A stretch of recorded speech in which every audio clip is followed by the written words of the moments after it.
რომლებიც ახალისებენ ამ ცემას და წამებას ადამიანებისას. მარიკა არევაძე ჩვენი სტუმარი. მარიკა, დილამშვიდობისა, მადლობა რომ ხართ ჩვენთან ერთად.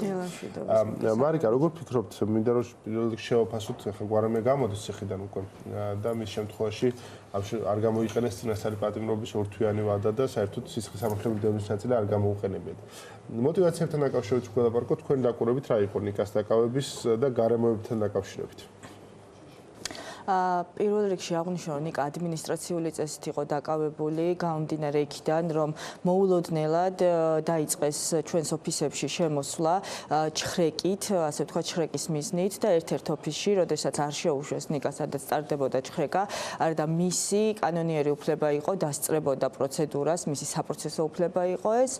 ამ ასე ვთქვათ, წინააღმდეგობების დროს მოხდა მისი დაკავება და მოხდა ადმინისტრაციული წესით, ამიტომ მაყურებელი ხედავს და გავახსენეთ, რომ წინააღმდეგობა პრაქტიკულად ნიკას მხრიდან არ ყოფილა, როგორც სხვა შემთხვევებში, უბრალოდ შეიქმნა მის გარშემო რაღაცა ისეთი გარემოებები, რომ პირდაპირ ხელი მოკიდეს და წაიყვანეს, დააკავეს და ჩასვეს მანქანაში. იყო შელაპარაკება ხოლმე შემთხვევაში ადგილი ჰქონდა სწორედ საგამოძიებო ორგანოების სამართალდამცავების მხრიდან ვალდებულ უფლებების დარღვევას, ნიკას უფლების დარღვევას, იმიტომ რომ საპროცესო უფლება დაურღვიეს, დაკავებაც იყო უკანონო და მისი არდაშვებაც იყო უკანონო და ამ უკანონობის ფონზე კიდევ ნიკას ასე ვთქვათ შეუფარდეს ადმინისტრაციული პატიმრობა და აქ ორთვიანზე რა თქმა უნდა ლაპარაკი ზედმეტია, იმიტომ რომ ადმინისტრაციული წესით არის ის დაკავებული და ის დღეს გამოვა. აქ მნიშვნელოვანი არის რა, რომ ჩვენ რა პროცესებს ვუყურებთ ზოგადად, მათ შორის ნიკას შემთხვევაშიც წინა სტუმრები ალეკოზე საუბრობდნენ და ზოგადად რა პროცესში ვართ ხომ?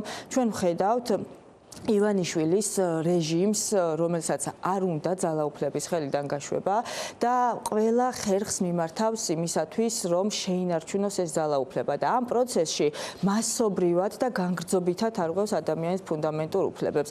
მაგალითად, როგორიც არის აზრის გამოხატვის შესაძლებლობა ხომ, იმიტომ რომ არ აძლევენ მშვიდობიან მომიტინგეებს უფლებას, რომ მშვიდობიანად წარმართონ პროცესი და გამოხატონ საკუთარი აზრი და ხდება არაპროპორციული ძალის გამოყენებით დარბევა.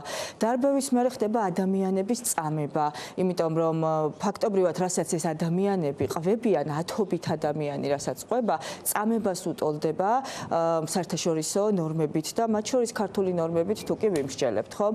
იმიტომ რომ ჩვენ ვიცით, რომ 500-მდე პირი არის დაკავებული, აქედან 40-მდე პირი უკვე სისხლის სამართლებრივი წესით არის დაკავებული და არც ერთი არ არის საფუძვლიანი და ეს პირდაპირ მიუთითებს იმას, რომ ისინი არიან რეჟიმის პატიმრები და აუცილებლად უნდა მოხდეს მათი ხსნა რეჟიმის ცვლილებისთანავე და მეორე ადმინისტრაციული წესით დაკავებულებიდან უდიდესი უმრავლესობა არის ფიზიკური ანგარიშწორების, ანუ ფიზიკური ძალადობის მსხვერპლი. ჩვენ კოალიცია ცვლილებისთვის და მათ შორის სხვათა შორის გაერთიანებულად 4-ვე კოალიცია და პარტია თანამშრომლობთ და მთელ ამ მასალას ვაგროვებთ იმისათვის, რომ ჩვენ საერთაშორისო პარტნიორებს მივაწოდოთ თუ რა წამების და არაადამიანური მოპყრობის მსხვერპლი გახდნენ ის ადამიანები, რომლებიც დღეს თავისუფლებისთვის იბრძვიან. ჩვენ უშუალოდ კოალიცია ცვლილებებს ჯერ კიდევ არჩევნების გაყალბების პერიოდში, როდესაც გამოძიება დაიწყო, მაშინაც მოვამზადეთ ანგარიში, რომელიც ჩვენ საერთაშორისო პარტნიორებს გაუგზავნეთ და მივაწოდეთ ინფორმაცია თუ რა უნდა ჩატარებულიყო გამოძიების ფარგლებში იმისთვის, რომ მართლა დადგენილიყო რა გაყალბდა და რა არ არის გაკეთებული შესაბამისად რატომ არის საჭიროება რომ საერთაშორისო ჩართულობით მოხდეს გამოძიება და დღესაც უკვე კოალიციურად ასე ვთქვათ 4-ვე გამარჯვებული კოალიცია და პარტია ერთობლივად მოვამზადებთ ამ ანგარიშს და აუცილებლად გაუგზავნით ჩვენ საერთაშორისო პარტნიორებს და გარდა ამისა მანამ სანამ ივანიშვილის რეჟიმი განგრძობითად არღვევს ადამიანის უფლებებს ჩვენთვის თავარია რომ ადამიანების უფლებები ანუ ადამიანების უსაფრთხოება დავიცვათ ეს ქვეყნის შიგნით ამწუხ რეჟიმის პირობებში შეუძლებელია, ამიტომ ჩვენ ყველა საერთაშორისო მექანიზმს ვიყენებთ იმისთვის, რომ მივმართოთ და საერთაშორისო მექანიზმებით მოვახდინოთ. საქართველოში აღარ არსებობს და ამიტომაც ხდება, რომ საერთაშორისო ორგანიზაციებს, რომლებიც არიან ადამიანის უფლებათა დამცველები, იმათ მიმართათ. ეხლა დახმარებისთვის და ძალიან მინდა ის სანამ მიტყვით, ძალიან მინდა გავიხსენო ზუსტად ნიკას დაკავების დღეს რამდენიმე წუთში დააკავეს ასევე გელა ხასაია, რომელიც უბრალოდ ლაივში იყო, თავისი ტელეფონით არაფერს არ აკეთებდა და უბრალოდ ზურგიდან მოხდა მიპარვა, ასე ვთქვათ და წაყვანა მისი ასევე ადმინისტრაციული წესით იყო თუ არ ვცდები დაკავებული ის და აბსოლუტურად გაუგებარი იყო რატო ტარგეტირების ანუ ეს ხო ამორჩეული ყველა შემთხვევაში კი აქციებზეც ასე ხდება რეალურად ანუ არჩევენ ადამიანებს ვინ შეიძლება რომ ზუსტად 2 დღით ადრე იყო ეგრეთ წოდებული ტიტუშკების უბანში სახლთან დახვედრა და ის ტვინის შერყევითი იყო იმ დროს როდესაც დააკავეს და შემდგომ მოხდა მისი გადაყვანა ასევე კლინიკაში. Მნიშვნელოვანი არის რა რომ ხალხი არ ტყდება, ხალხმა იცის და აცნობიერებს რა პროცესში ვართ და ადმინისტრაცია სწორედ ამას გამოიწვია რამ რომ ყველა ის უკანონობა, რასაც კანონს მიღმა აკეთებდა რეჟიმი, ეხლა მოინდომეს რომ დააკანონონ და დაჩქარებული წესით არალეგიტიმურმა პარლამენტმა რაღაცა ცვლილებები მიიღო, რაღაცა სპეციალურად ვიხსენიებ ესე, იმიტომ რომ გარდა იმისა, რომ ეს აბსოლუტურად წარმოუდგენელია სამართლებრივ და დემოკრატიულ რეჟიმში იმ ცვლილებების არსებობა, რაც არალეგიტიმურმა პარლამენტმა მიიღო, ზოგადად მისი ამოქმედება ვერ უნდა მოხდეს, იმიტომ რომ ეს არის პარლამენტი, რომელიცაც ლეგიტიმაცია არ გააჩნია. და შესაბამისად ეს ყველაფერი გაუქმდება, როგორც კი მიზანი იქნება მიღწეული და ეს მიზანი ნამდვილად მალე იქნება მიღწეული. საკანონმდებლო პაკეტთან დაკავშირებით გითხოთ, რომელიც შეიძლება ითქვას, რომ დემოკრატიის უკუსვრის მიმართულებით არის ძალიან დიდი. ეს არის მთელი პაკეტი, ხო, შეიძლება განვიხილოთ და საჯარო სამსახურის დრაკონულ ესე თქვა კანონებსაც ეძახიან და უწოდებენ. საჯარო მოსამსახურების შესახებ, რომელიც გაამარტივებს მათ გათავისუფლებას სამსახურიდან შეხება შეკრების და მანიფესტაციის უფლების მნიშვნელოვნად შეზღუდვას, ხო? და აი ამ მთელი გამოცდილებების გათვალისწინებას, რაც ახლა მიიღო რეჟიმმა, სხვადასხვა სახით, მათ შორის აბსურდულ დონეზე არის ეს ყველაფერი მისული. ლაზერის გამოყენების ხო, ლაზერის გამოყენების ნაწილი მათ შორის. მთელი ეს პაკეტი რო შევაფასოთ, ასევე საპატრულო პოლიციაც არ დაგავიწყდეს, იქაც გამარტივდა ესე თქვათ, ადამიანების სამსახურში მიიღება, გასაუბრების გარეშე დაიწია აბსოლუტურად კონკურსის გარეშე შეუძლეთ. ვინც ეს კანონები უნდა აღასრულოს და მეორე მხრივ ისე გამარტივდა სტანდარტი ადამიანის აპატიმრების, ხო?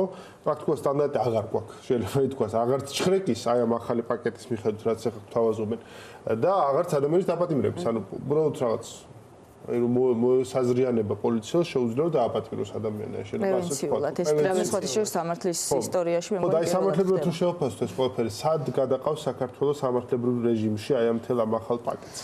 პირველ რიგში უნდა ვთქვათ, რომ ეს პაკეტი და ეს რაღაცა აგონიაში განხორციელებული მოქმედებები მიუხთითებს იმაზე, რომ რეჟიმი სუსტდება და რეჟიმი შიგნიდანაც ტყდება მათ შორის და რეჟიმს ეშინია.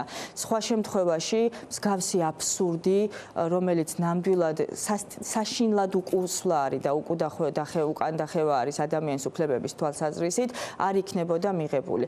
ნამდვილად ამ პაკეტმა ბევრი პრობლემა წამოწია წინ. მაგალითად ის, რომ საჯარო სამსახურის შესახებ კანონს თუ დაუბრუნდებით, იმის мотивაციით და იმის დიდი სურვილით, რომ დროულად მოეხდინათ ადამიანებზე გავლენა და რეორგანიზაციის პროცესი გაემარტივებინათ, ნებით თუ უნებლიეთ, რეალურად სახელმწიფო ენის საჭიროება ჩახსნეს სახელმწიფო სამსახურებიდან, ხო? იმიტომ რომ ჩვენ ვიცით სახელმწიფო ენის შესახებ კანონი, რომელშიც წერია, რომ საჯარო მოხელეს ენის ცოდნა მოეთხოვება არის სავალდებულო და თუ კი საშუალო და დაბალი რგოლის მენეჯერებისთვის საჯარო მოხელის სტატუსი აღარ იარსებებს, აღარც ენობრივი ვალდებულება აღარ იარსებებს და ამით სხვათა შორის ძალიან დიდი ზიანს აყენებენ ზოგადად სახელმწიფო ენას.